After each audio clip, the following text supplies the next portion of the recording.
di sini jumlahnya ini? 31 ya? 36, Bu. Oh, 36? Iya, untuk yang satu izin. Oh, gitu. Berarti lumayan ya, kemarin Bu Ruri di kelas 2 B itu jumlahnya 31 kalau nggak salah itu. Ini berarti kelas besar ya? Kok bisa nggak seimbang gitu? Izin Eee, menjawab Ibu, karena kalau dari kelas B banyak yang cuti ataupun keluar Ibu. Oh, gitu. Sayang-sayang loh kalau keluar itu ya. Oke, sekarang, tentang masalah apa sih, eee, menurut adik-adik dari 36 ini tentang gender? Coba pemahamannya gender itu apa? Atau, pernahkah mendengar dari 36 mahasiswa ini yang pernah mendengar istilah gender? Langsung aja ya, nanti siapa yang mau mengomentari gitu ya. izin menjawab, Ibu. Mungkin kalau gender itu seperti, identitas sebagai lelaki atau perempuan, mungkin Mhm, dari berupa perilaku atau ekspresi dari masing-masing gender tersebut. mhm. Saskia ya. Yang lain? Apa sih gender itu? Pernah nggak mendengar ataukah Izin, baru pertama kali ini mendengar istilah gender? izin menjawab. Menurut Mhm, saya gender itu jenis kelamin. mhm. Gender itu jenis kelamin. Lah kalau jenis kelamin berarti apa?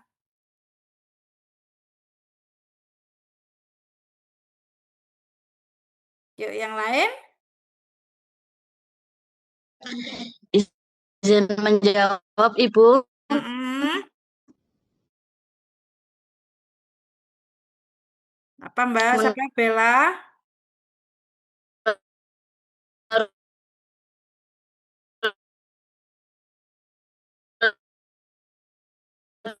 Putus, saya, putus Bella.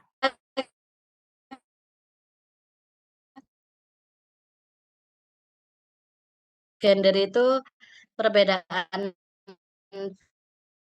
peran. Mhm.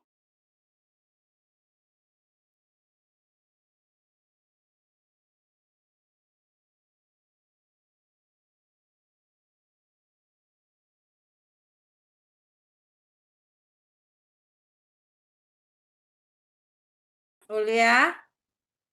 Menurut saya sama seperti konsepnya Emir tadi, bahwa Mhm. gender adalah perilaku ataupun cara berpakaian baik laki-laki maupun perempuan. Mhm, oke, sekarang kita bahas dulu ya. Itu tadi kan ada yang menyebut jenis kelamin ya. Nah, sekarang, jenis kelamin itu kan ada berapa? Ada 2 atau 3? Ada 3. Ada dua. Ada 2 ya. Jadi ja jadi jenis kelamin itu 2, laki-laki dan perempuan. Meskipun sekarang itu ada yang istilahnya apa itu?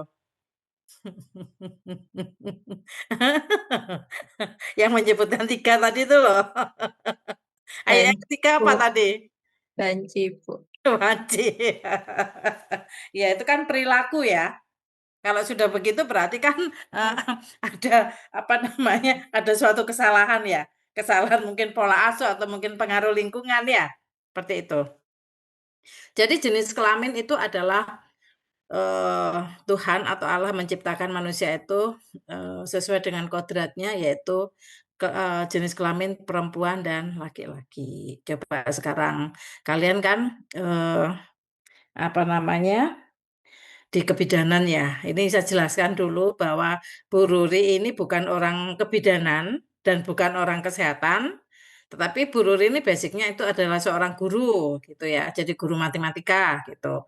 Cuma karena kalau di pemerintahan itu kan dulu Bu Ruri awalnya mengajar, kemudian pindah ke struktural, struktural akhirnya kalau sudah struktural itu bisa pindah kemana saja sesuai dengan, apa namanya, dari pimpinan tertinggi, bisa Pak Bupati atau bisa yang lain, jadi bisa dipindah-pindah.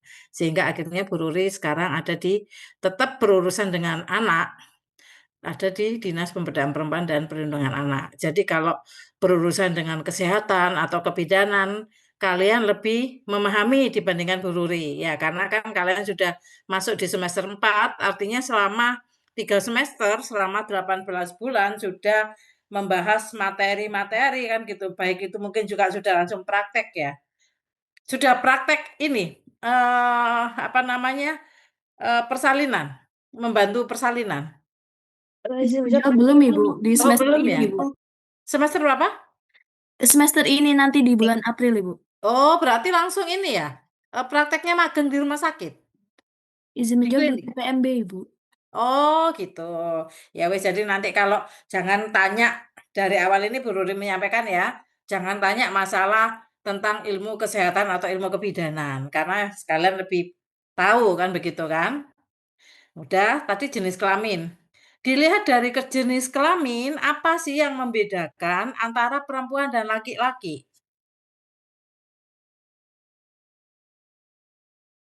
Yuk, dijawab. Mungkin dari organ yang dimiliki dari setiap gender, Ibu. Contohnya kalau perempuan, yuk kita ndak usah malu-malu, kita sudah dewasa di sini ya, semua kan perempuan juga kan? Kalau perempuan mungkin kita punya organ yang khusus seperti rahim, tapi untuk lelaki kita nggak punya rahim. Terus lelaki punya penis, terus kalau perempuan punya vagina. Terus?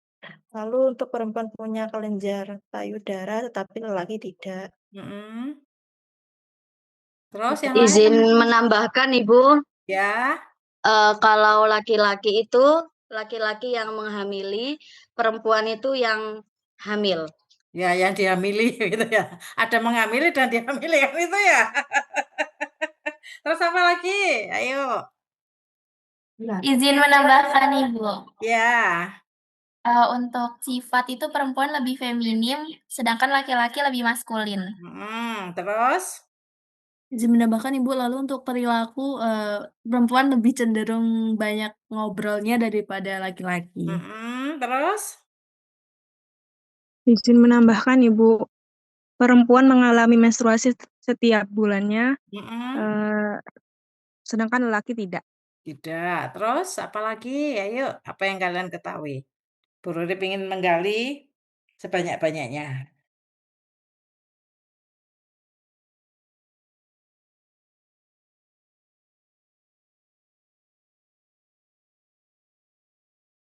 Ya, yang lain?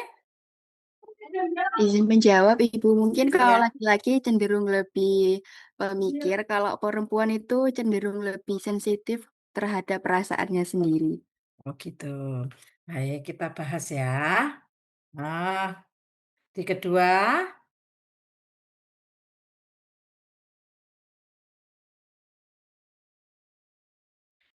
eh, ada 4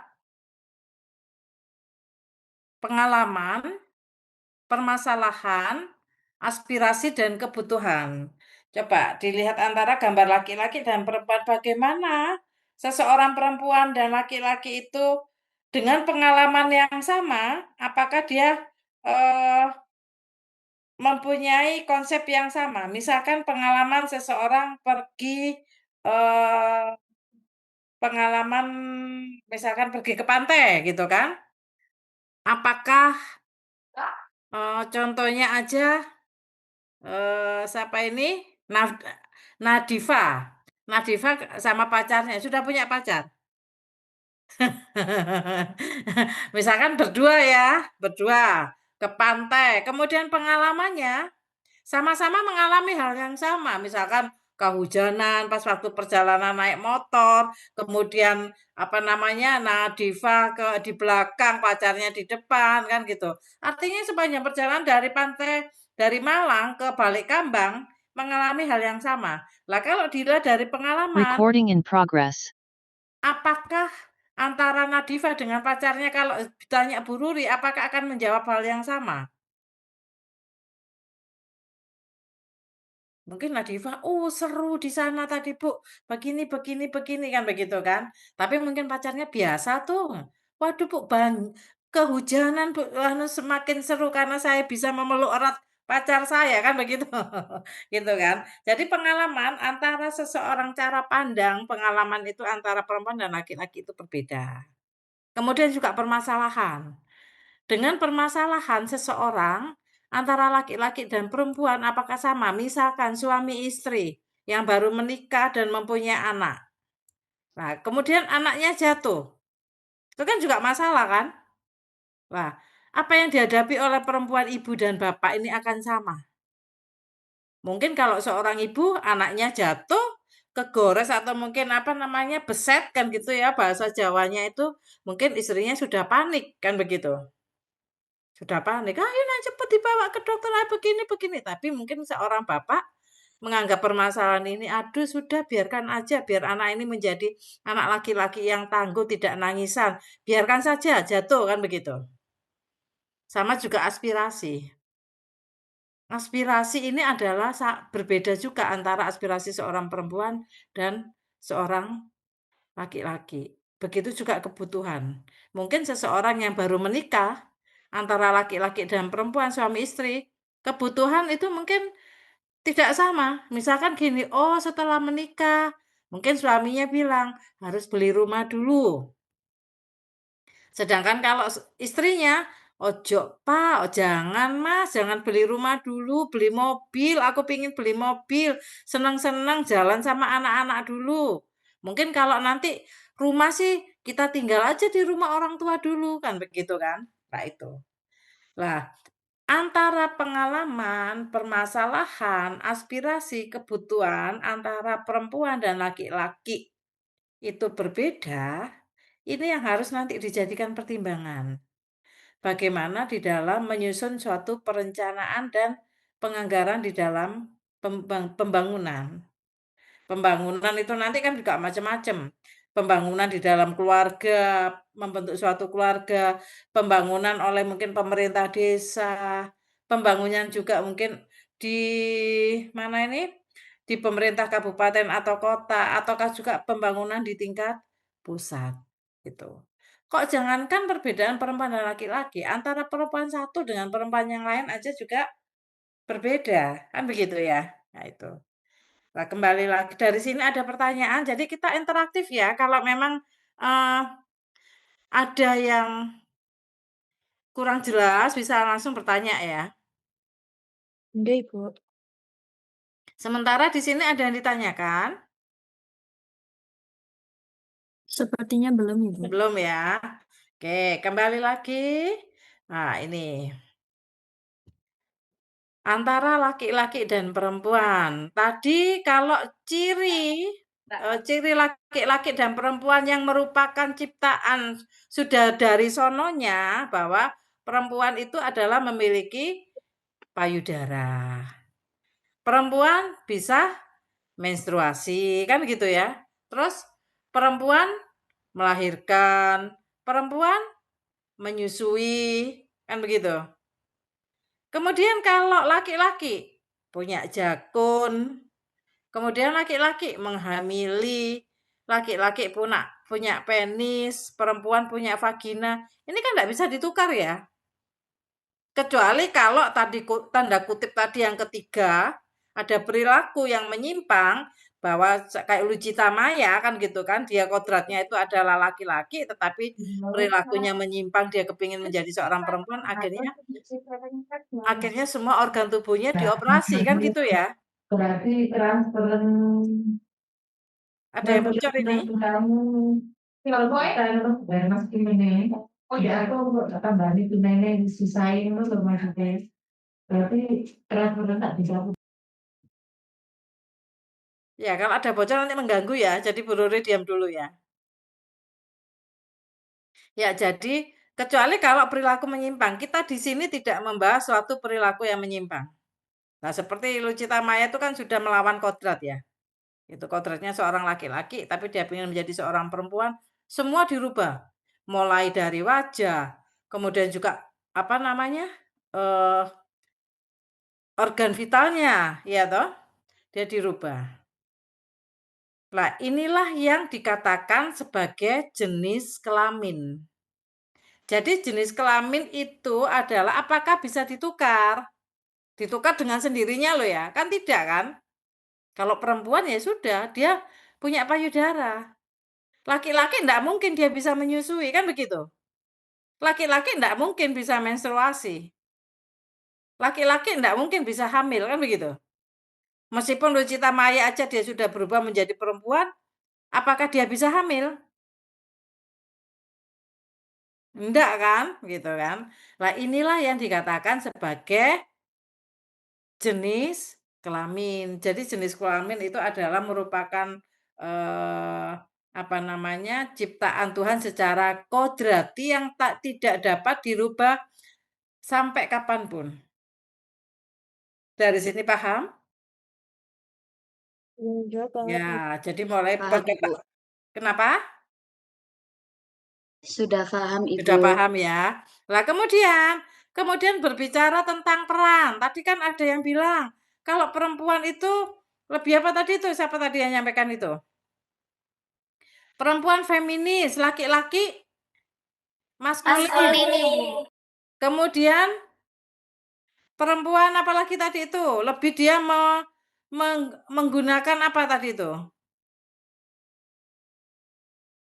Menggunakan apa tadi itu? Izin Siapa menjawab tadi yang jawab? perasaan, Ibu. Ya, kalau perempuan lebih perasaan emang laki-laki juga tidak apa namanya? Tidak menggunakan perasaan. Izin menjawab Lelaki menggunakan Ibu, tapi lebih ke logika. Tapi lebih ke logika. Ya, jadi kita berbicara tentang tadi kodrat ya, kodrati. Nah, sekarang berbicara tentang peran ya. Jadi peran dan tanggung jawab. Contohnya aja ini. Laki-laki maskulin, perempuan feminin. Kemudian, kalau dulu perempuan itu adalah sebagai, istilahnya bekerja di dalam ranah domestik. Pernah nggak mendengar istilah bahwa perempuan itu adalah yang cocok itu di urusan sumur, kasur, dapur? Pernah dengar? Izin menjawab pernah, Ibu. Ya, kasur. Sumur artinya apa? Artinya seorang perempuan tersebut tidak boleh berkarir, hanya mengurusi rumah tangga saja. Terus kalau kasur? Hanya untuk melayani suami. Kemudian dapur? Untuk dapur, untuk urusan rumah tangga, Ibu, seperti memasak, seperti itu. Jadi walaupun Mhm. setinggi apapun pendidikan perempuan tersebut, ya kembalinya juga tetap ke dapur, dapur, kasur, dan itu, Bu. Ya, jadi kan perempuan, di dalam peran itu terutama ini kita membahas di Indonesia ya, bukan di luar negeri, mungkin di luar negeri berbeda sudah. Di Indonesia bahwa perempuan itu adalah, seseorang yang berurusan dengan sumur. Sumur artinya berkaitan dengan air ya, yang mencuci baju, mencuci piring, membersihkan rumah, mengepel, kan begitu ya. Kemudian dapur. Dapur artinya bahwa apa urusannya dapur? Masak, memasak, kan gitu. Kemudian, eee, kasur, artinya bahwa perempuan ini adalah mendampingi suami, menemani suami, kan gitu kan. Itu adalah peran daripada seorang perempuan. Kemudian dengan, eee, berkembangnya suatu negara atau zaman, ya toh kan semakin modern kan. Nah, peran-peran itu apakah bisa ditukar dengan, eee, orang laki-laki yang bisa melakukan? Peran memasak, Izin menjawab bisa, Ibu. bisa. Kemudian kalau dulu yang mengasuh anak itu adalah seorang ibu, kan begitu kan? Nah, kalau sekarang mengasuh anak apakah juga bisa dilakukan oleh seorang ayah? boleh. Bisa, Ibu. Bisa. Kemudian mengepel rumah, apakah Bisa, seorang Ibu. laki-laki? Bisa. Bisa. Nah, berarti apakah secara peran yang dulunya itu adalah dilakukan oleh seorang perempuan, kemudian sekarang bisa dilakukan oleh seorang laki-laki, yang bisa dipertukarkan kan? Nah, sekarang kan banyak juga. Perempuan-perempuan sekarang juga, kalau dulu mungkin perempuan itu tidak bisa nyetir mobil, kan begitu kan? Kemana-mana harus menunggu suaminya. Kalau sekarang banyak perempuan-perempuan juga yang sudah mandiri, nyetir mobil sendiri, bawa motor sendiri, kan begitu. Kemudian banyak juga sekarang perempuan-perempuan yang memiliki karir yang bagus dibandingnya suami. Benar enggak? Ini kita melihat nyata di dalam kehidupan sehari-hari ya. Itu. Lah peran yang dapat dipertukarkan inilah, nah, ini yang disebut nanti itu adalah gender. Itu. Gender itu tetap mengarah pada jenis kelamin, tetapi juga yang berkaitan bukan ada kaitannya dengan kodrati ya, kodrat, tetapi peran yang bisa dipertukarkan. Kita lihat lagi. Kalau secara kodrat antara laki-laki dan perempuan bahwa nanti perempuan itu memiliki apa namanya? Memiliki payudara, vagina, kemudian laki-laki memiliki penis, jakun, itu kan tidak menyebabkan kesenjangan. Ya sama kan begitu kan? Meskipun ada yang payudaranya besar, ada yang payudaranya kecil, ada yang penisnya besar, ada yang penisnya kecil, tapi kan tidak menyebabkan kesenjangan. Tapi kalau yang tadi secara peran yang dapat ditukar-tukar, yang dapat dipertukarkan antara laki-laki dan perempuan, itu yang dapat menyebabkan kesenjangan atau nanti disebut ketidakadilan gender. Lah nanti pada pembahasan perkuliahan di semester ini nanti akan membahas kesenjangan gendernya di bidang kesehatan nanti apa sih yang dialami oleh seorang perempuan. Kesenjangan gender itu nanti bukan hanya seorang perempuan yang mengalami, laki-laki pun juga nanti akan mengalami kesenjangan gender juga. Ini nanti akan kita pelajari gitu. Ini masih dasar konsep gender dulu ya. Sampai sini ada pertanyaan? Izin menjawab sebenarnya belum Ibu. Belum? Oke, Belum. kita lanjut. Nah ini, perbedaan jenis kelamin.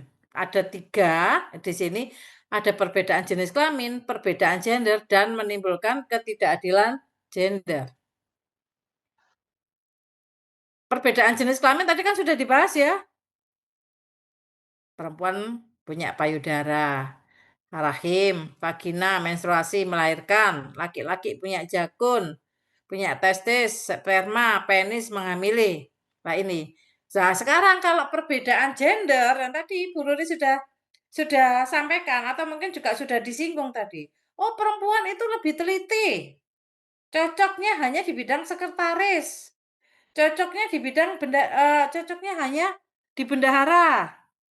Kemudian perempuan itu cocoknya di ranah domestik, yang tadi disampaikan kasur sumur dapur, gak cocok bekerja, gak cocok jadi pemimpin, kan gitu kan? Itu. Kemudian kalau laki-laki apa? Laki-laki itu cocoknya di ranah publik. Dia dianggap tegas, kalau perempuan dianggap nangisan. Kemudian laki-laki itu cocok jadi pemimpin karena dia bisa bersifat rasional. Nah, perbedaan gender inilah yang akan menimbulkan ketidakadilan gender. Seperti itu. Mengapa? Karena kalau dilihat, yang kita lihat di dalam kehidupan sehari-hari, mulai dari kalian sekolah, mulai dari mungkin proses, kalau SD itu ada nggak pengurus kelas? Ada ya? Ada ketua kelas ada ya kalau Ada, di Ibu. SD? Ada. Tapi kalau OSIS Ada, belum Ibu. ada ya? Nggih, untuk OSIS belum ada, Ibu. Ada, oke. Sekarang kalau kita melihat mulai dari SD, pengurus kelas itu kan ada ketua, kemudian ada sekretaris, ada bendahara kan gitu. Siapa yang menjadi ketua kelasnya? Dari laki-laki atau perempuan? Tergantung Ibu, biasanya Mhm, melakukan voting. mhm. Ya, itu Coba kan iya, proses ya pemilihan. Tetapi rata-rata atau, kalau dihitung secara jumlah, yang menjadi ketua kelas itu adalah banyak laki-laki atau perempuan? kalau zaman saya Dari dulu dulu perempuan ibu Ibu. Zaman Safira perempuan?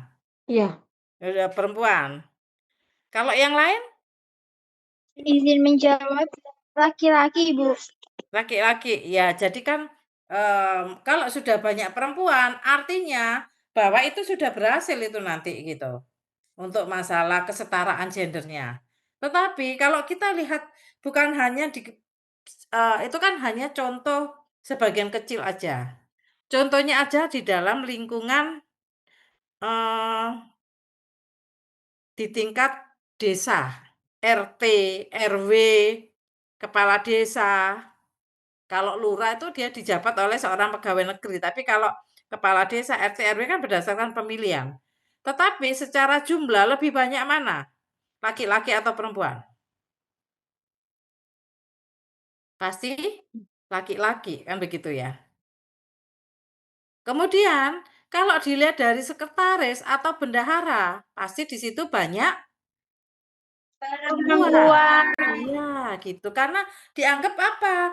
Oh, perempuan itu, teliti, gemih, kan gitu kan, cocoknya di sekretaris, lek wong lanang iku wis tulisane elek, kan gitu kan, wis jelas gak telaten. Nah itu. Lah ini adalah, kalau di Indonesia itu adalah disebut sebagai budaya patriarki ya. Jadi budaya yang melekat kan begitu kan.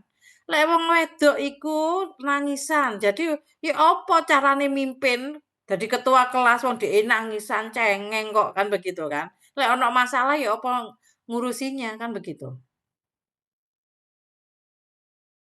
Lah dari sini itulah nanti yang akan menimbulkan peran-peran yang dapat dipertukarkan, yang dapat ditukar-tukar itulah yang akan menimbulkan ketidakadilan gender.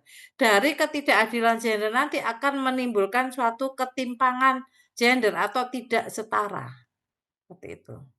Contohnya aja, kan tetap Bu Ruri dulu kan ya istilahnya kalau di dalam pelajaran sejarah itu kan ada, Ibu kita Kartini, Raden Ajeng ya Raden Ajeng Kartini ya?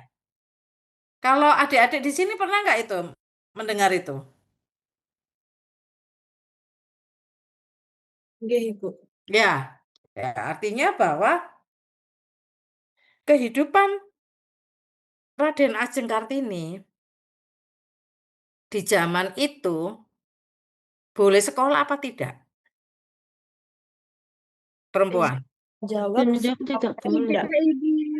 Iya, perempuan tidak boleh sekolah, hanya laki-laki saja yang sekolah. Karena pada waktu itu bahwa perempuan sebagai tadi sumur kasur dapur, ngapain sekolah tinggi-tinggi, ya toh? Nah itu. Bahkan mungkin waktu itu ya dilarang, nggak boleh. Mau sekolah ya jelas, misalkan orang tuanya kepingin menyekolahkan anaknya, tapi di sekolah sudah ditolak. Karena ndak boleh, dilarang, gitu. Cuma mungkin waktu itu karena Raden Ajeng Kartini itu kan orang tuanya itu kan masih tergolong sebagai pejabat ya, mungkin kalau sekarang itu bupati, mungkin waktu itu ya masih ada perlakuan khusus. Oh ya bisa, kan begitu kan? Nah, itu. Sampai sini ada pertanyaan? Izin Belum, menjawab Ibu. belum ada Ibu. Belum ya? Nah ini, peran gender. Peran gender dilihat dari jenis kelamin, laki-laki dan perempuan. Kalau dilihat dari sifat, maskulin, perempuan feminin. Kemudian pembagian kerjanya bahwa kalau maskulin untuk laki-laki ya berarti dia urusan kerja-kerja yang bersifat maskulin, yang bersifat ya eh, apa pekerjaan yang kayak keras kan begitu kan. Lah kalau perempuan itu tadi feminin, dia kalau bekerja mencari pekerjaan sing enteng-enteng, Lek wong wedok itu nggak cocok jadi kerjaan yang sing keras-keras kan gitu. Kemudian ruang lingkup bahwa peran peran gendernya di sini laki-laki itu cocoknya di ranah publik. Lek perempuan loh ini loh sudah jelas peran perempuan hanya di domestik, berarti tidak ada kesempatan dia untuk di ranah publik. Kemudian secara fungsi perempuan laki-laki itu produktif dan perempuan itu adalah reproduktif. Nah, kalau ini sebenarnya kan bisa dipertukarkan kan sifat maskulin kan ada sekarang perempuan itu yang maskulin. Baik juga laki-laki, laki-laki pun ada yang feminin kan gitu kan? Yang tadi bilang itu banci kan begitu kan istilahnya. Kan feminin. Nah, ini itu adalah peran gender yang bisa ditukar-tukar. Sama juga pembagian kerja. Ada kok perempuan yang bekerjanya secara maskulin. Ada kok laki-laki yang bekerja apa namanya? Secara kerjanya feminin. Secara ruang lingkup. Ada kok perempuan yang bekerja di ranah publik di zaman sekarang. Banyak kok laki-laki yang bekerja di ranah domestik. Artinya apa? Banyak kok laki-laki sekarang ini yang menjadi pengangguran. Kan begitu kan? Istrinya bekerja, sekarang suaminya yang ada di rumah. Pernah nggak tahu secara mungkin tetangganya atau pernah dengar cerita atau pernah mendengar di TikTok kan begitu. Benar nggak ini? Ini kan bisa Bener, Ibu. bisa dipertukarkan kan antara peran gender ini? Ya, Oke. sampai sini ada pertanyaan? Sudah jelas? Alhamdulillah paham, Ibu. Jelas. Jelas ya. Oke. Kita kembali. Nah, ini. Apa itu gender? Pengertian gender ini adalah perbedaan peran, tanggung jawab, fungsi, hak, dan perilaku antara laki-laki dan perempuan yang dibentuk oleh masyarakat dan budaya. Mungkin budaya Jawa dengan budaya yang ada di luar pulau, budaya orang Aceh, budaya mungkin orang Batak, ya toh, itu berbeda perannya. Kemudian gender bukan soal jenis kelamin, tetapi peran sosial yang diajarkan atau dilekatkan oleh masyarakat kepada laki-laki dan perempuan. Sampai sini ada pertanyaan?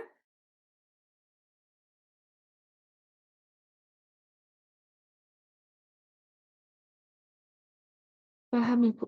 Paham ya? Lah ini sekarang. Tadi kan adanya perbedaan gender menimbulkan ketidakadilan gender. Kalau adanya perbedaan jenis kelamin, adakah menimbulkan ketidakadilan? Enggak kan? Enggak ada. Sama-sama punya punya perempuan ya punya payudara kan gitu kan. Laki-laki punya apa namanya? Punya penis, perempuan dihamili, laki-laki menghamili, enggak ada iri-irian kan bener kan? Ya, Bu Ruri ini ngangkat telepon dulu ya. Iya sebentar ya. Oke, Kali perbedaan jenis kelamin tidak menimbulkan ketidakadilan gender, tetapi perbedaan gender, perbedaan peran antara laki-laki dan perempuan itulah yang akan menimbulkan ketidakadilan gender. Nah, ini bagaimana bentuk-bentuk ketidakadilan gender di sini ada 5. Stereotip, yaitu pelabelan. Perempuan iki dilabeli wisan. Dilabeli sebagai makhluk yang lemah, makhluk yang nangisan, makhluk yang selalu apa? Selalu menggunakan perasaan. Tapi memang pada kenyataannya ya memang iya kan begitu kan? Bener nggak? Perempuan iki belum apa-apa wis apa nangis kan gitu kan? Tapi dengan kondisi seperti itu bahwa ini sudah melekat dilabeli perempuan itu gitu. Kemudian suborganisasi, penomorduaan. Penomorduaan artinya perempuan itu tidak cocok menjadi pemimpin. Gak iso jadi ketua kelas, dia cocoknya hanya sekretaris. Sama juga di pemerintahan. Pada saat kalau adik-adik nanti menjadi pegawai negeri, contohnya aja Bu Ruri ya. Pada saat menjadi pegawai negeri antara jumlah laki-laki dan perempuan itu sama jumlahnya. Apalagi penduduk Indonesia itu kan antara komposisi perempuan dan laki-laki itu adalah sama. Hampir sama. Tapi pada saat ada jabatan naik setingkat antara laki-laki dan perempuan, oh masih seimbang.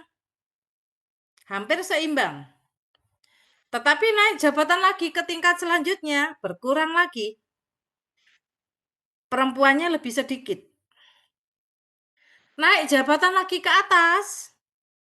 Misalkan sekarang kalau di dinas, contohnya aja kepala dinas, antara laki-laki dan perempuan itu sangat-sangat berkurang sekali, tidak ada 30%-nya gitu. Contohnya aja mana itu? Di anggota DPR ya, anggota dewan. Meskipun pemerintah itu sudah menyediakan kuota, sudah dikasih kuota loh. Dari jumlah, misalkan di Kabupaten Malang, jumlah kuota yang sudah ditentukan untuk anggota DPRD perempuan itu adalah 30%. Kalau 30% dari 30 berarti dari 50 berarti berapa?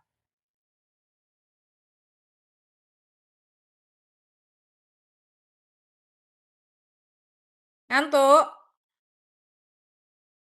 Ini boleh minum loh, boleh minum, boleh nyemil. Kalau 30% dari 50 berarti kan seharusnya ada kuota 15 orang bisa mendudukin anggota dewan. Ya. Tapi nyatanya bahwa belum sampai ke arah sana. Nah ini mengapa? Karena dari awal sudah budaya patriarki itu tadi, bahwa perempuan itu sudah dianggap tidak bisa menjadi seorang pemimpin. Sehingga dari perempuan sendiri itu juga males lah. Kan gitu kan? Gitu. Ini subordinasi. Nomor 2, nomor 2 kan. Sama aja kalau kalian ada enggak bersaudara, punya enggak saudara laki-laki di rumah? Izin menjawab punya Ibu. Punya, Nah, Ibu. kalau yang punya, bagaimana perilaku orang tuamu pada waktu di rumah? Seperti Izin menjawab. Selalu dibangga-banggain Ibu. Yang dibangga-banggain siapa? Kakak saya. Kakak. Kalau kamu? Biasa saja. Biasa saja. Kalau ada cucian piring, siapa yang disuruh? Perempuan, Ibu. Perempuan. Siapa yang disuruh nyapu? Perempuan. Saya Ibu. Perempuan. Siapa yang disuruh jemur baju? Saya. Lah, itulah. Ya toh. Sedangkan kalau saudara laki-lakimu bagaimana? Bangun Nonton tidur, TV kan? Bangun tidur, makan. Iya, gitu. Sama juga antara orang tuamu, ibu dan bapak, atau mama dan papa. Kalau kamu amatin aja sekarang dari apa yang kita pelajari di sini, ya. Kamu amatin kalau yang sekarang nih yang rumahnya di Malang, jadi satu dengan orang tua, kamu amatin. Orang tuamu, ibu atau mama, tidurnya sebelum tidur masih melakukan pekerjaan apa? Itu berbeda, maksudnya gini, kita berbicara secara realita tidak menggunakan ART. Kalau ada ART beda lagi ya. Yang tidak punya pembantu rumah tangga. Mungkin cuci piring Bu sebelum tidur biar nanti besok paginya nggak usah cuci piring. Seorang mama malam hari sebelum tidur sik motongi sayur untuk besok pagi masak kan gitu ya. Supaya bisa untuk sarapan anaknya kan begitu.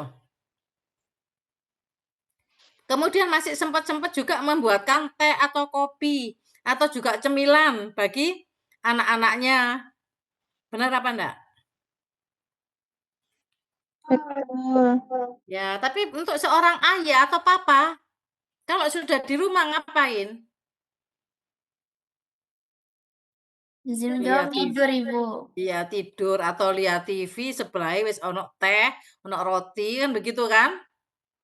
Nah, misalkan ibu membuat kue, kumpul keluarga. Ada ayah, ada anak laki-laki, ada anak perempuan. Yang dipanggil pasti adalah anak perempuan. Dok. Sementara kalau nanti mateng kuenya nanti iki lo wis mateng, Mas. Kan begitu kan? Iki lo le kan begitu. Nah, itu. Lah dari sini kamu dari sinilah ini loh penomorduaan ini. Apakah pernah menyuruh, "Ayo Mas, sini lo bantu mama masak, sini lo Mas bantu mama goreng." Ada yang pernah seperti itu? Nah, inilah kenapa Indonesia itu tentang kesetaraan gender itu adalah sangat lambat karena itu adalah kan budaya ya. Itu budaya, karena apa di luar negeri ndak ono seperti itu. Kamu Luar selingkuh ya? negeri luar negeri itu kalau sudah laki-laki itu bisa mencuci sendiri, bisa memasak Aku chat sendiri. ambil Chat ambek di sopo? TikTok Lydia. Terus Bikin mau masuk cewek. Zila. Kadang kita nggak sadar ya memang ya kalau apa namanya eh, apa namanya di mana ini Zoom ya kalau tidak dimatikan ya. Ya, jadi budaya itu adalah terbentuk dari masyarakat itu sendiri. Dan cara mendobrak budaya atau menghilangkan budaya agak susah. Karena apa? Ini loh mulai dari keluarga itu sudah terbentuk gitu loh.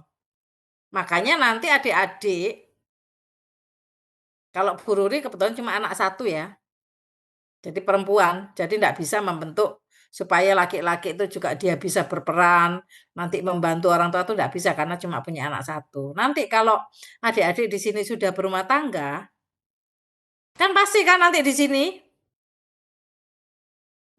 di Indonesia itu kan perkawinan itu adalah sesuatu juga bukan wajib ya.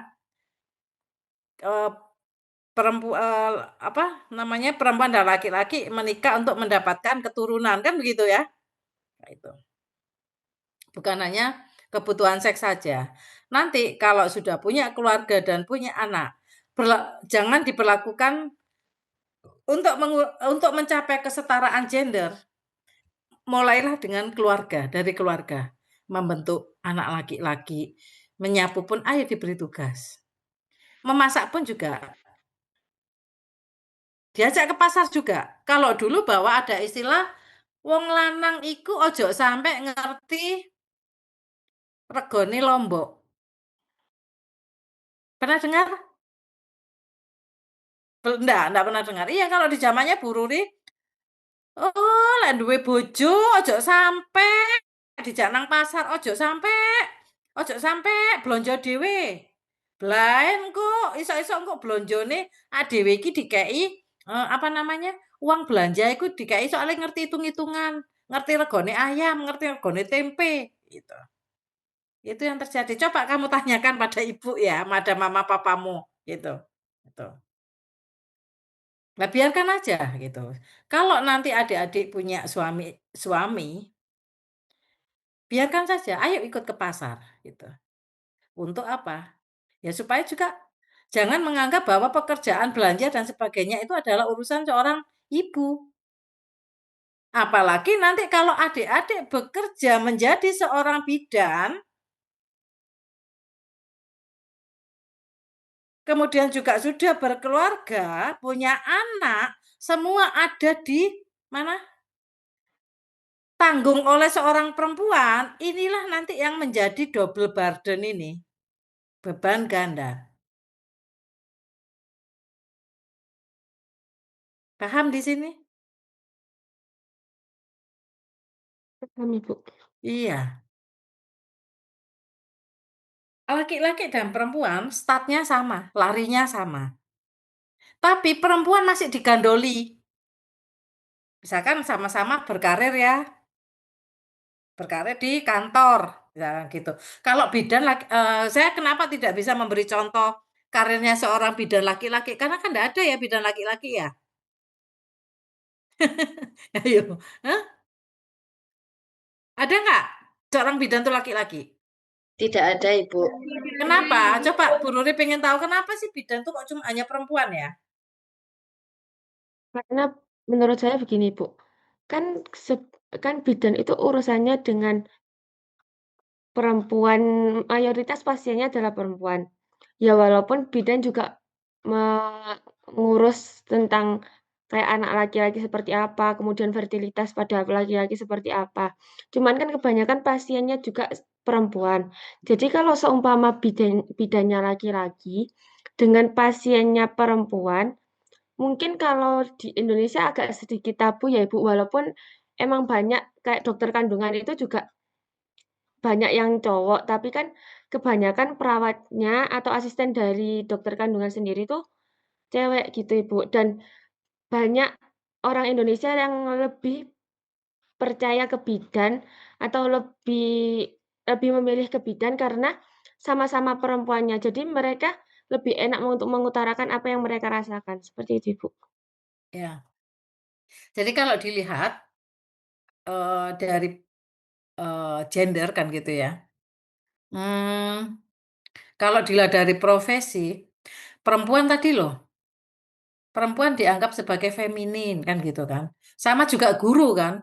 Guru ini kan juga ada tingkatan ya. Ada guru PAUD, ada guru TK, ada guru SD, guru SMP, guru SMA, kemudian dosen di universitas. Kalau kita lihat ke bawah, guru PAUD, adakah yang laki-laki? Nggak ada, karena dianggap sebagai perempuan ini lebih telaten. Di samping itu juga kan ada tanda kutip bahwa gajinya lek guru PAUD itu kecil sekali. Mungkin nggak sampai 1 juta. Wah, kadang kan kalau di PAUD itu kadang kan juga sekolahnya gratis kan begitu kan? Iya toh? Nah, sama juga bidan. Kenapa kalau dokter spesialis, Kak, dokter spesialis kandungan kan gitu, kok ada laki-lakinya?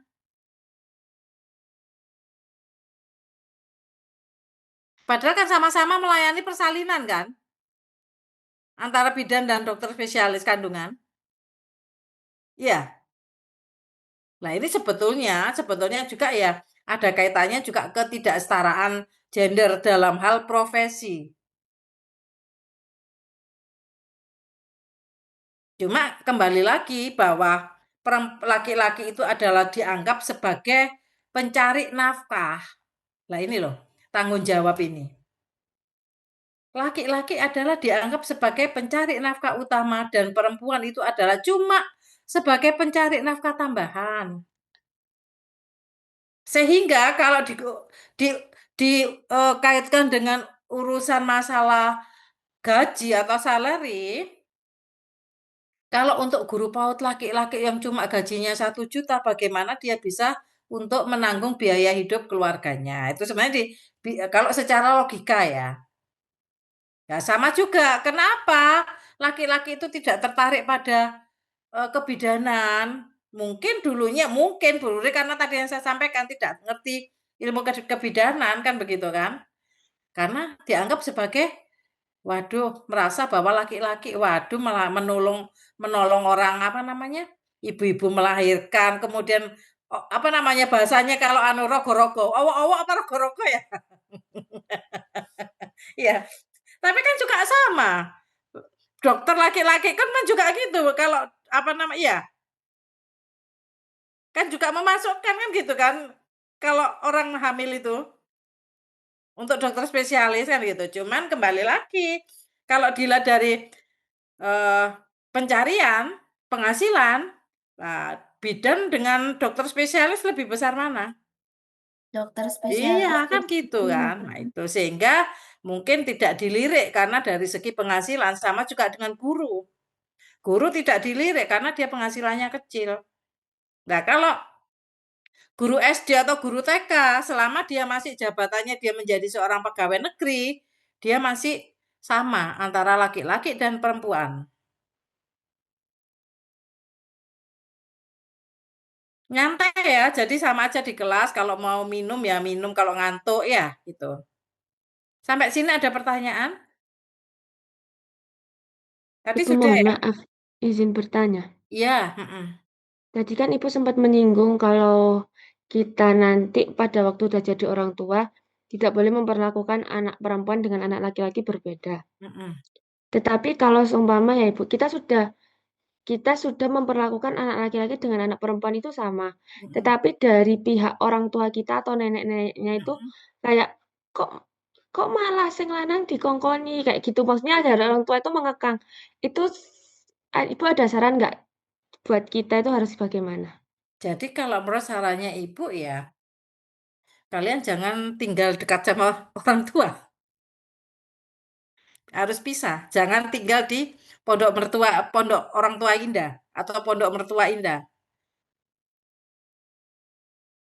Ini kan kembali lagi ya, Bu Ruri sharing juga. Bu Ruri kan juga sudah punya cucu ya, 2 cucu.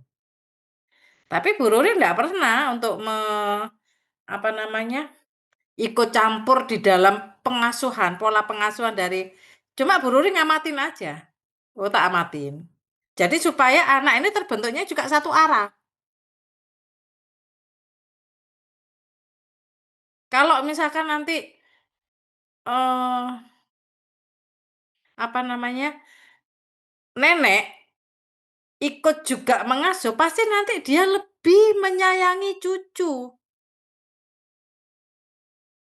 Wong sekarang cucunya Bu Ruri ini kan ya baru belum 1 bulan sih. Umur 4 tahun dan 5 tahun. Itu aja dia sudah merasa bebas kalau di rumahnya Bu Ruri. Diajak pulang enggak mau gitu. Kenapa? Di sini lebih seru karena apa? Lebih bebas, tidak dilarang, sedangkan di rumah orang tuanya dia dilarang seperti itu.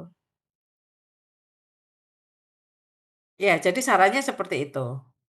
Jadi paling tidak anak dikenalkan, "Ayo nyapu, semua nyapu," gitu. Misalkan, "Ayo nyapu, Dek, dua-dua," gitu.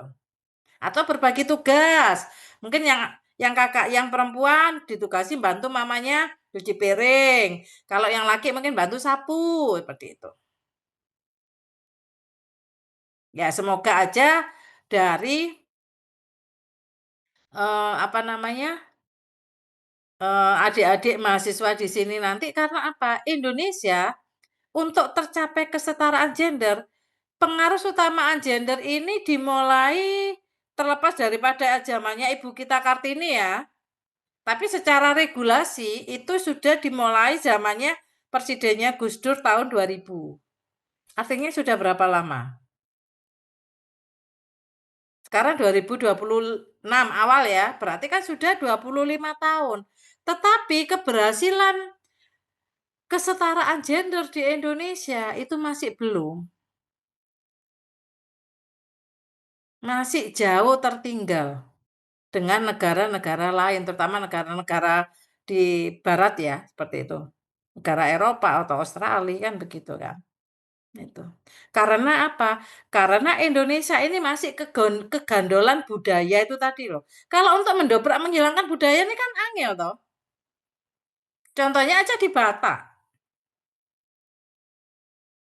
Dia menikahnya ya juga harus sama-sama marga Batak. Kan begitu kan?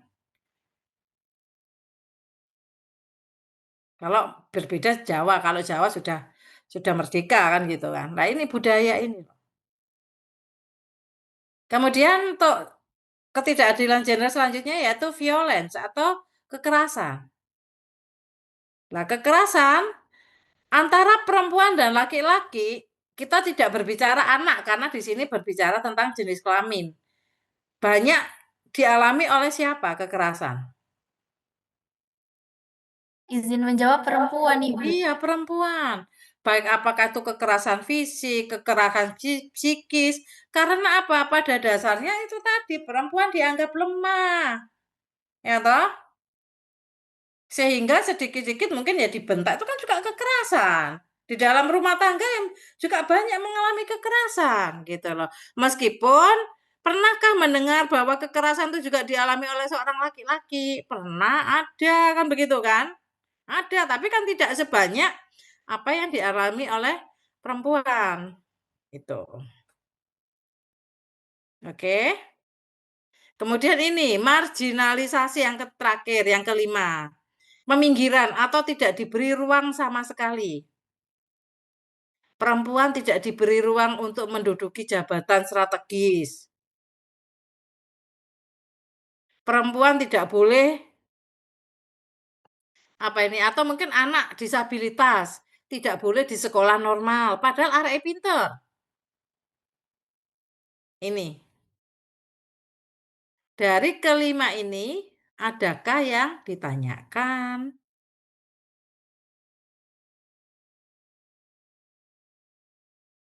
Menjawab belum ada, Ibu. Belum Sudah ada. paham. Oke, kita lanjut.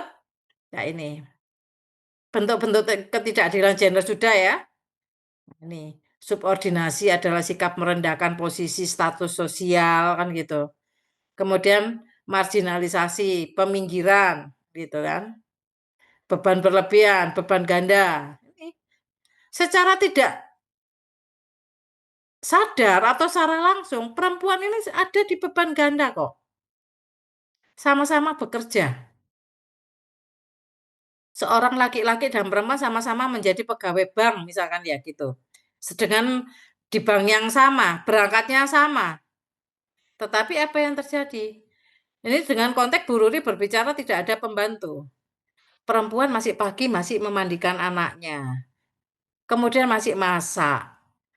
Pulangnya juga gitu. Masih bersih-bersih rumah. Sementara sedangkan beban di pekerjaan kantor sama-sama pekerja di bank. Sama-sama misalkan teller. Sedangkan laki-laki mungkin berangkatnya sama. Tapi begitu sampai kantor, laki-lakinya mungkin si ibunya atau istrinya tadi masih bekerja di rumah, sementara suaminya sudah apa? Melihat TV. Nanti akan kalian alami jika sudah bekerja. Makanya kalau di Indonesia, ya toh, bagaimana cara untuk mengurangi beban yang berlebihan? Itu adalah ada suatu pekerjaan yaitu apa namanya? Merekrut pembantu rumah tangga atau asisten rumah tangga itu kalau di Indonesia. Tetapi kalau di Eropa enggak ada. Adakah pekerja migran di Indonesia yang bekerja di Eropa yang menjadi PRT? Enggak ada. Adanya yang mana? Di Asia kan? Hong Kong, Malaysia, kemudian apa? Singapura, kan gitu. Itu. Kalau di negara barat, Eropa atau Australia, karena laki-laki itu sudah bisa mengerjakan sendiri. Laki-laki sudah bisa memasak sendiri. Terlepas memang di sana masakannya simpel, cukup roti. Kalau Indonesia, masakan Indonesia kan memang cukup ribet ya. Makanya sebetulnya Indonesia itu kenapa orang laki-lakinya itu mungkin tidak berminat untuk berurusan dengan dapur, karena resep masakan Indonesia itu cukup ribet banget. Belum tentu juga perempuan tuh bisa masak bumbune rawon iki opo, kan begitu.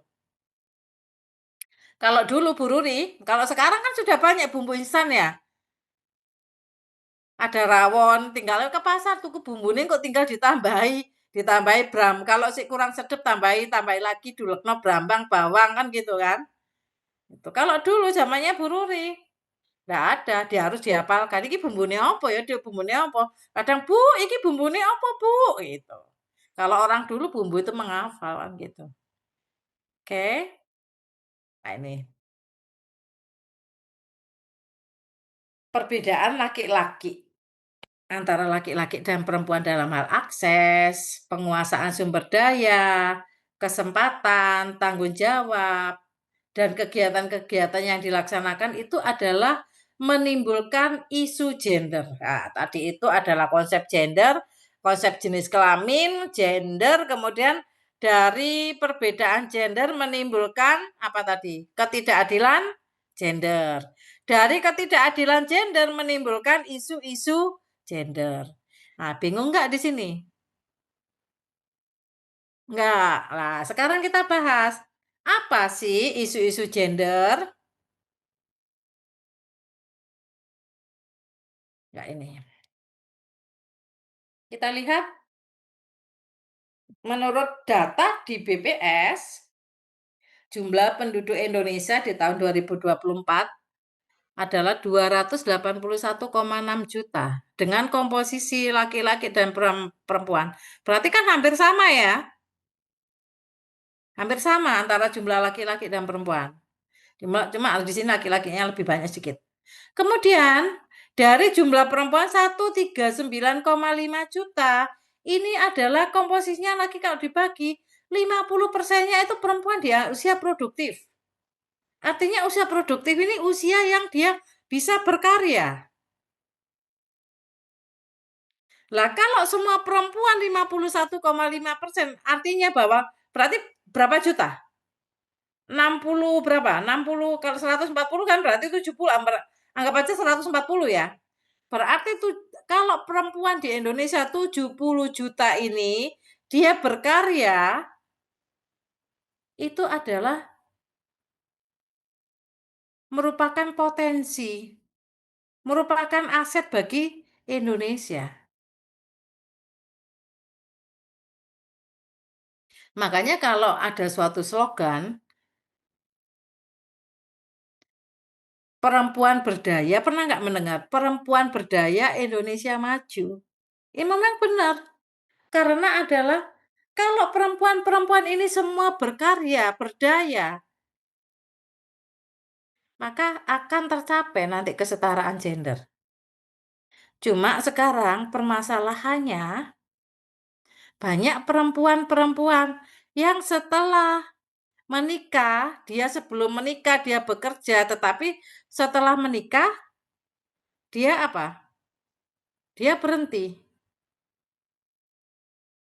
Karena beban itu tadi, double burden itu tadi, beban gandanya.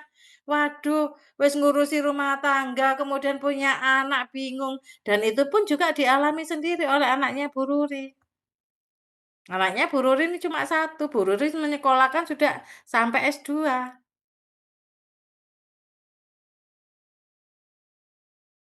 Tetapi dia begitu menikah, dia masih bekerja. Punya anak satu, masih bekerja. Begitu punya anak dua, padahal juga sudah ada baby sister. Ya, begitu punya anak, di mana apalagi anak sekarang ini kan berbeda dengan zamannya dulu ya. Anak sekarang ini kan sudah super aktif ya anak sekarang rata-rata ini. Mungkin karena juga dengan gizi kan begitu kan. Nah, anaknya super aktif, akhirnya kewalahan ya sudah, akhirnya sekarang resign. Dan ini bukan hanya terjadi di anaknya Bu Ruri, banyak perempuan-perempuan di sana karena double burden itu tadi. Dan di sini Indonesia, maksudnya pemerintah, itu belum memberikan suatu solusi. Bagaimana sih? Mengapa juga Indonesia itu ketinggalan tidak lambat untuk tercapai kesetaraan gender? Karena itu tadi salah satunya adalah double burden yang dialami atau beban ganda yang dialami oleh perempuan-perempuan di Indonesia. Seperti itu. Ya, dari sini ada pertanyaan? Belum ya? Nah ini. Lah isu gender itu bukan hanya perempuan loh yang dianukan, perempuan yang direndahkan, enggak. Contohnya aja ini angka harapan hidup. Isu gendernya di mana? Isu gendernya. Angka harapan hidupnya itu adalah perempuan lebih tinggi, artinya bahwa laki-lakinya itu cepat meninggal, kan gitu kan? Angka harapan hidup. Mengapa?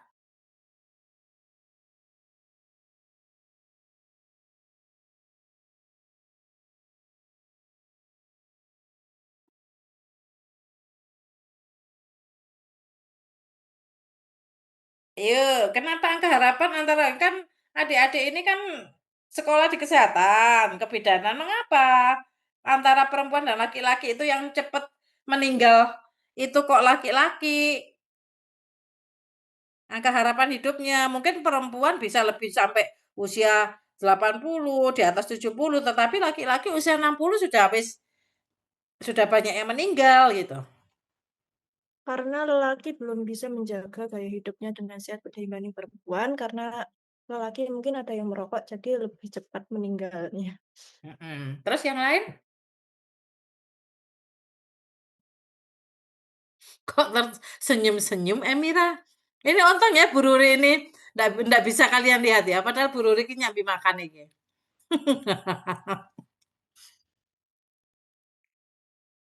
Ya, jadi salah satu faktornya itu adalah gaya hidup ya. Perempuan ke laki-laki itu adalah dia mungkin merokok, minum, kan gitu kan? Nah, kalau perempuan kan enggak. Nah, sekarang kalau dilihat dari tadi angka harapan hidup. Nah, ini. Angka harapan hidup perempuan 73,19. Kemudian angka hidup laki-laki 69. Kalau keluhan kesehatan, perempuan lebih tinggi.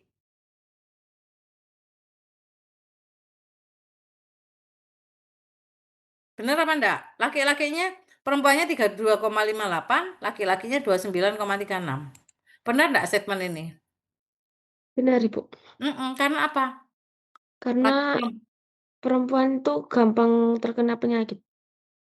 Kok misalkan sama-sama pusing, misalkan suami istri habis kehujanan naik sepeda motor dari pantai. Kemudian sama-sama pusing. Nah, yang mengeluh siapa? Pasti perempuan. Dikit-dikit, aduh masuk angin, aduh begini, kan begitu kan? Dan begitu keluhan kesehatan ini apa yang terjadi? Aduh aku gak kuat, aku tak tuku obat, aku tak kontrol ke dokter begitu. Tapi kalau laki-laki dia untuk disuruh ke dokter apa yang terjadi? Enggan kan? Nolak, Ibu. Iya. Jadi begini. Contohnya aja perempuan dan laki-laki sama-sama punya tekanan darah tinggi ya. Tensinya sama-sama tinggi.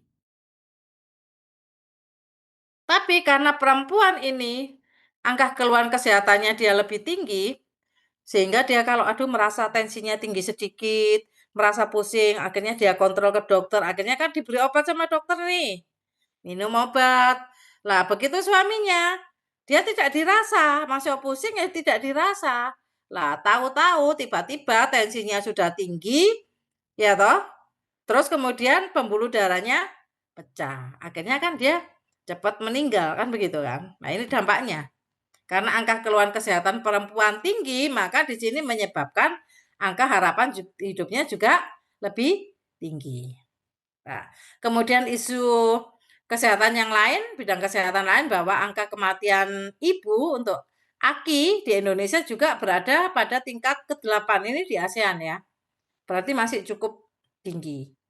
Nah, ini nanti perannya juga adik-adik selaku selaku selaku orang-orang kesehatan ya toh. Bagaimana nanti bisa berperan untuk menurunkan angka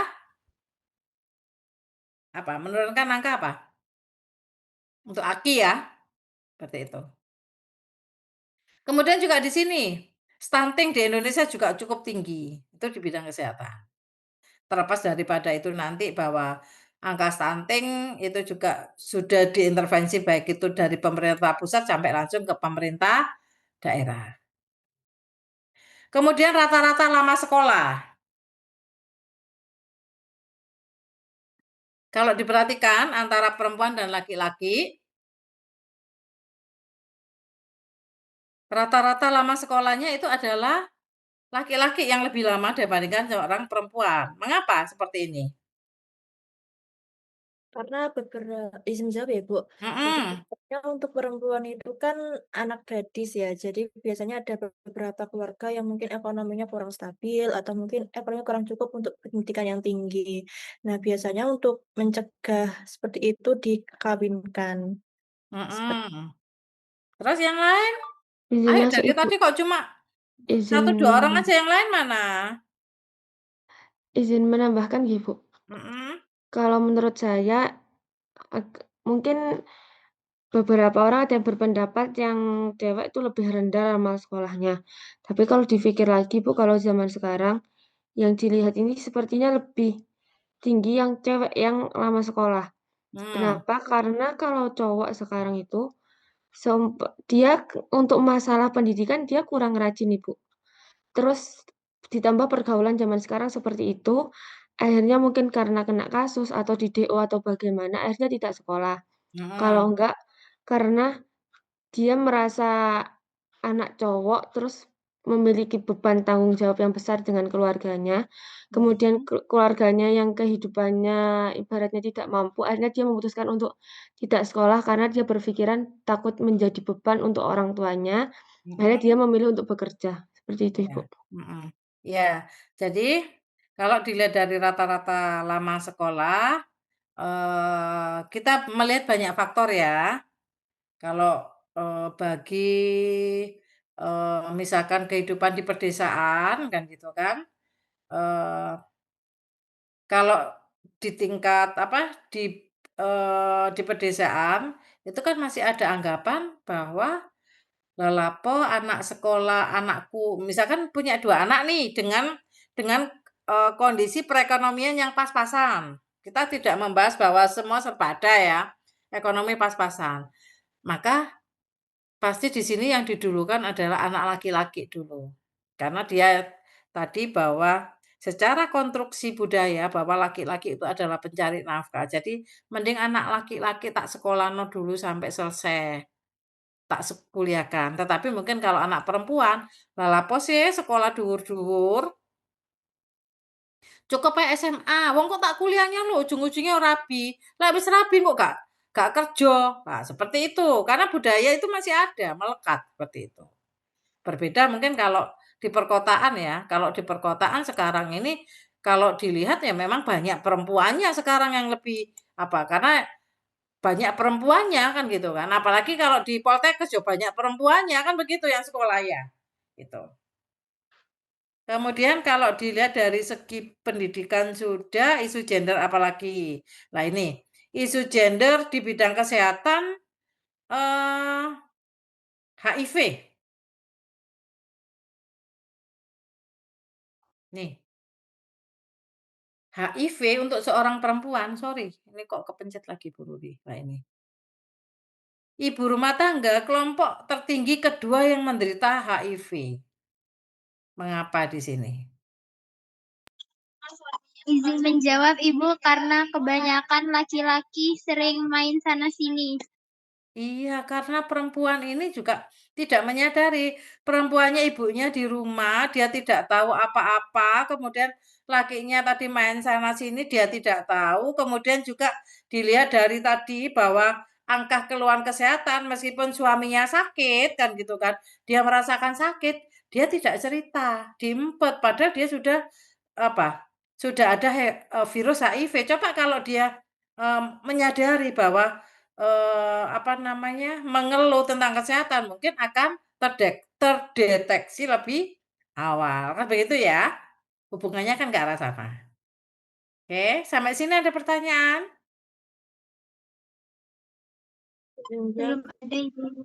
nggak Nggak ada ada ya? Nah, ini kita lihat lagi, isu gender apa lagi?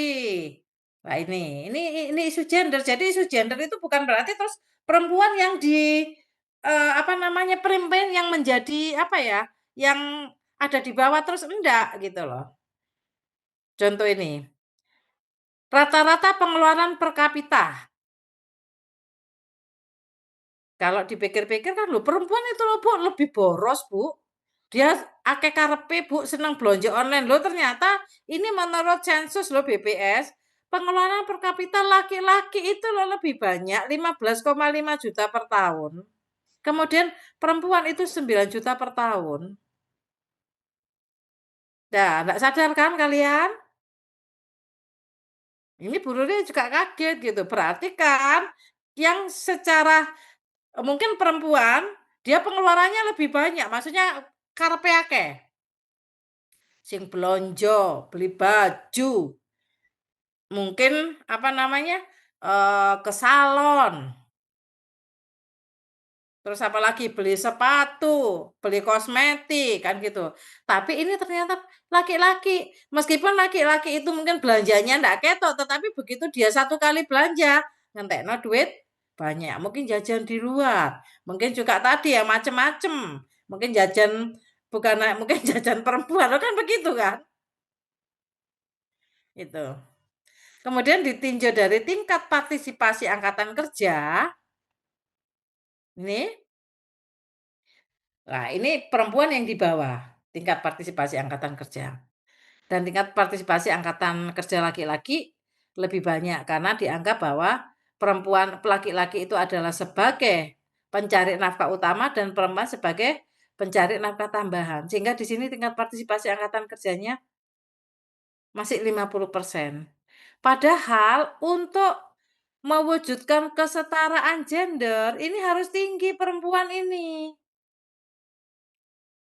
Harus setara nanti gitu. Kalau ini kan masih jomplang 150, yang lain 83. Kenapa? Ya salah satunya itu perempuan-perempuan dianggap banyak faktor ya.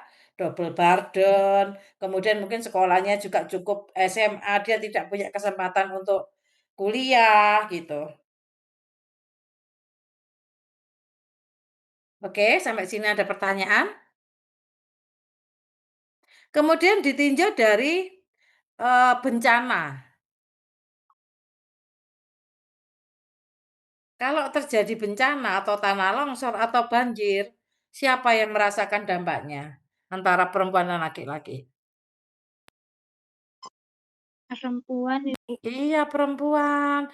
Karena tadi perempuan itu dia hanya bekerja di ranah domestik sehingga pada saat ada bencana, suaminya dia mungkin masih ada di ladang, suaminya mungkin masih ada di kota untuk bekerja, sementara istrinya dan anak-anaknya itu ada di rumah, sehingga terjadi dampak bencana. Nah ini, isu gender di bidang ekonomi. Isu gender di bidang ekonomi karena posisi perempuan tadi dianggap dinomorduakan atau juga sebagai sumur kasur dapur. Makanya di sini perempuan di bidang ekonomi yang bekerja terkonsentrasi nih loh. Dia di pertanian, kehutanan, dan perikanan. Mungkin sebagai buruh tani. Mungkin sebagai untuk kalau yang di desa itu mungkin dia mencari kayu bakar. Nah ini. Kemudian karena tadi seorang laki-laki itu pekerjaannya adalah di maskulin ya toh, kemudian perempuan di feminin, maka di sini yang bekerja di perdagangan besar dan eceran ini terbukti 23,71 karena dianggap perempuan ini feminin sehingga gak cocok lah bekerja di perawatan mobil, gak cocok kalau dia bekerja ngurusi sepeda motor. Beda dengan SPG ya. Gitu. Ini juga di industri pengolahan. Nah, mungkin perempuan di sini sebagai buruh, tetapi dia tidak bisa bagaimana dia pengolahan misalkan di pabrik-pabrik besar, dia tidak bisa mengoperasikan alat-alat beratnya karena dianggap sebagai makhluk yang lemah. Kemudian kalau ditinjau dari pekerja migran atau mungkin istilah umumnya dulu adalah TKW, tenaga kerja wanita. Kalau sekarang kan enggak ada istilah TKW tetapi menjadi PMI ya, pekerja migran. Ini perempuan yang banyak dibandingkan laki-laki loh. Ini tahun 2018 ya. Pekerja migran 70%, laki-laki cuma sekian.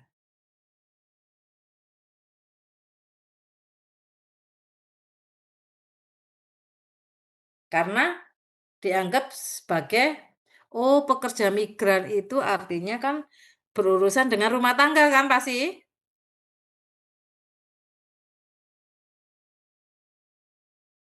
Karena dianggap sebagai urusan hampir sama dengan rumah tangga, sehingga orang laki-laki ndak menarik. Lah lapo aku nang Malaysia, aku ndek kono jadi babu, kan begitu. Karena aku di sana cuci piring, kan begitu kan. Itu. Dan lapangan pekerjaan yang dibutuhkan di PMI seperti tadi yang Bu Ruri menyampaikan, bahwa di luar negeri itu pun,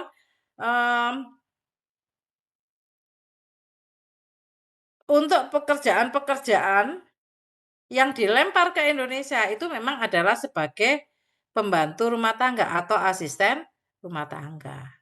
Atau sebagai baby sister, seperti itu. Ya itu tadi, karena konstruksi budaya bahwa dianggap di Indonesia itu adalah sing mengasuh anak itu adalah perempuan, sehingga dia enggak cocok nanti kalau dia menjadi baby sister, kan begitu kan? Nah, itu. Sampai sini ada pertanyaan? Bukan, Ibu. Udah? Nah, kayaknya ini ada tugas deh. Oh, ini belum ya. Bentar, ini ada tugas. Kalau gitu sekarang Bu Ruri nyetel video. Cuma kalau ini tak tutup dulu ya berarti ya? Iya, berarti ditutup dulu sama Bu Ruri ya? Baru terus nge-share video ya? Oke, Ibu. Ya, oke. Ibu.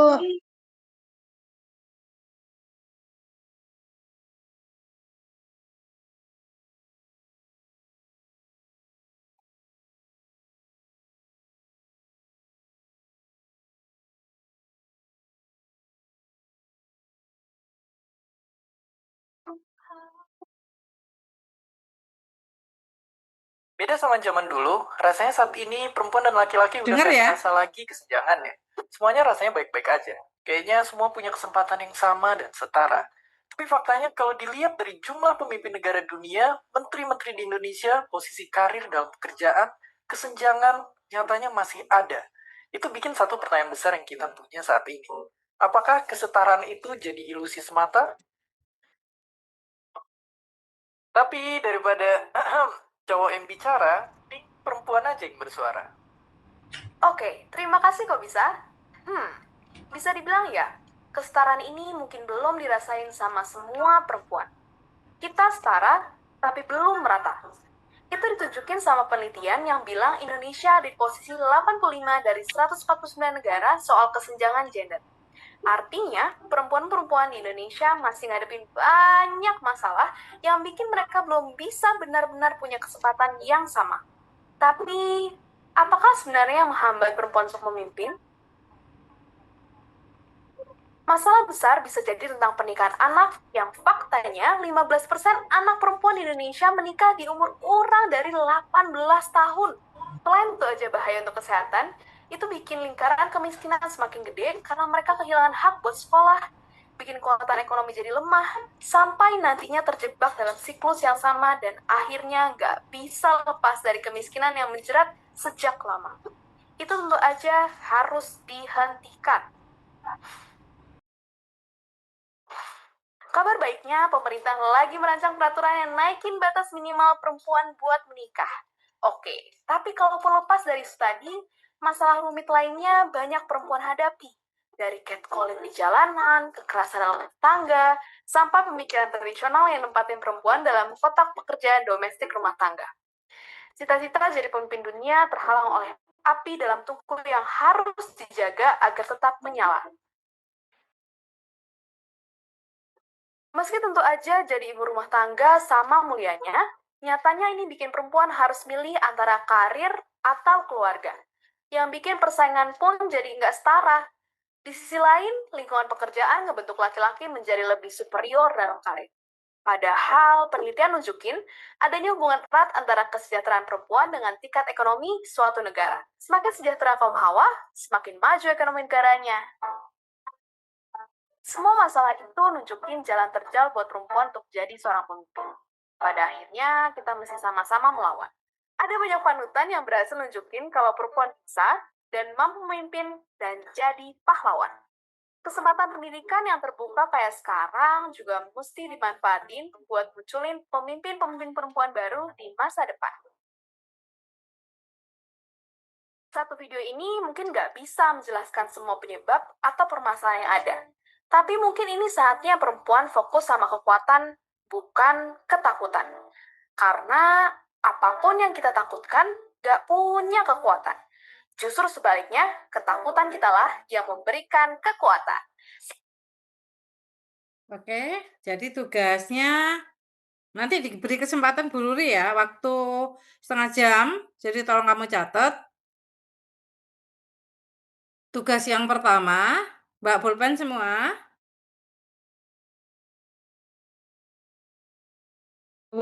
Bawa Ibu. Nah, Bapak ya, tugas yang pertama, tadi ada berapa jenis tadi bentuk-bentuk ketidakadilan gender tadi?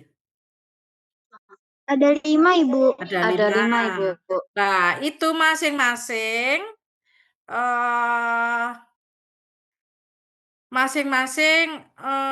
sebutkan contohnya yang ada kaitannya dengan di ilmu kesehatan yang kamu alami. Jadi double burden-nya di mana, terus kemudian juga subordinasinya di mana. Tolong kaitkan di sana. Itu yang pertama. Terus kemudian yang kedua, dari tayangan video ini tadi dianalisis. Tadi kan kalian sudah diajari Bu Ruri tentang berbagai macam isu gender ya. Isu gendernya di bidang ekonomi tadi apa, di bidang pendidikan tadi apa.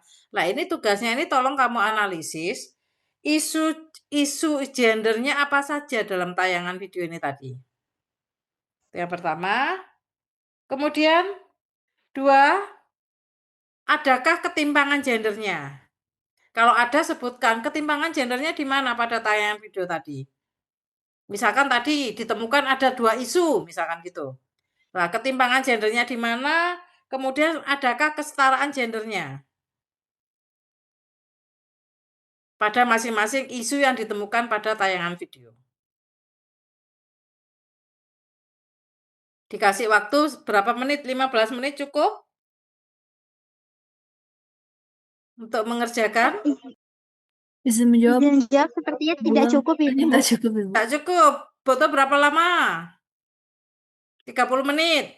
Izin menjawab boleh, Ibu. Ya, Bu Ruri kasih waktu 30 menit. Nanti kamu kerjakan di kertas.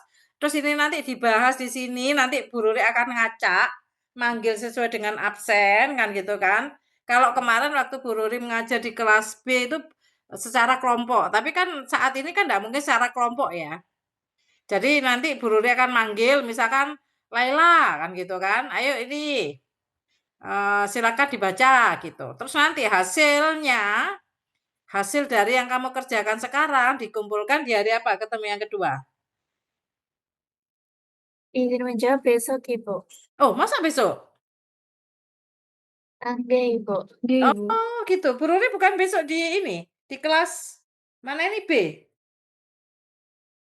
Di kelas kami di jam 13.55 sampai Oh, ya, oke. Kalau gitu hasilnya dikumpulkan besok ya. Oke? Baik, Kalau Ibu. masih ada yang belum jelas kamu tanyakan. Ibu mohon maaf izin tanya. Mm-mm. Kalau kan tadi Ibu yang soal pertama itu sebutkan contoh-contoh masing-masing ketidakadilan gender yang berhubungan dengan kesehatan. Mm-mm. Itu harus yang dialami kita atau tidak, Ibu? Ya, terserah.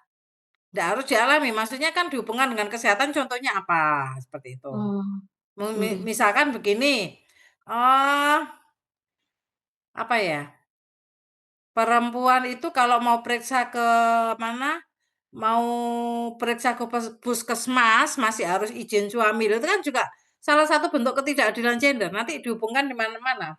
Apakah dia di penomor termarginalisasi ataukah di double burden-nya atau di apa. Tapi